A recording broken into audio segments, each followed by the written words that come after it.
I still believe that the European Union is one of the key economic, strategic, diplomatic pillars of the world. I have been, of course, one of the people arguing that for a long time.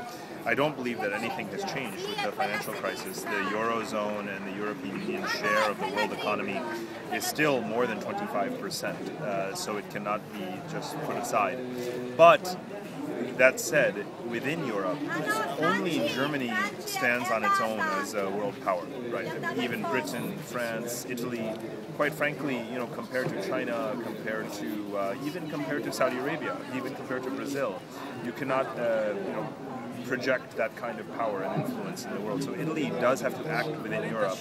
At the same time, geography matters. So Italy as a bridge to the Mediterranean world, as a bridge to North Africa, those are very important opportunities economically. They're very unstable countries right now. But if you imagine the future Libya, and the future Algeria and so forth, eventually